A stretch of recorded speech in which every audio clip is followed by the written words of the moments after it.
کتونکو کاشف عارف ما پیښور باغ ناران کې موجود ما دلته د پښتون تحفظ موومنټ او د مفتی منیر شاکر د کورنۍ لخوا یو احتجاجي جلسه راغوستلې شوې وه.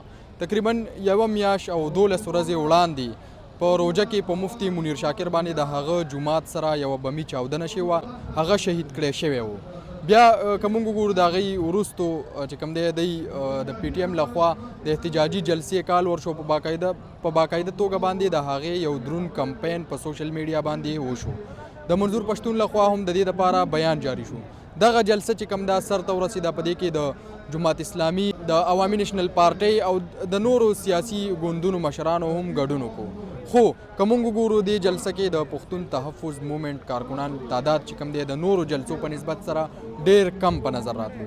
د دغه تعداد چې کوم اعتراض دی هغه د مفتی منیر شاکر زوی عبدالله شاکر په خپل بیان کې هم وکړو چې زما والد صاحب سره دومره خلکو قسم نه و کړی، خو په زرګونو په لکونو باندې خلک وو. خو که موږ وګورو په دغه جلسه کې په تعداد کې ډېر کم پښتانه شریک شو.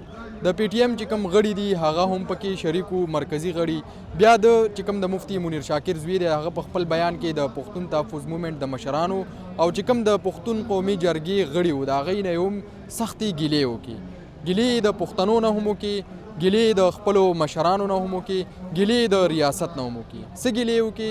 دغه ګیلې وکړي چې زما د والد صاحب پوښتنه نه کیږي او زما والد صاحب سره دومره خلک خو نه ولاړ. مونږ که وګورو دلته تاسو لیدی شئ د مفتی منیر شاکر چې کوم مینوال دي هغه هم راغلي دي. دلته مونږ به تاسو سره چې کوم د دغه جلسې تفصیلات دي هغه په نورو ویډیوګانو کې شریکو. ډېره مننه.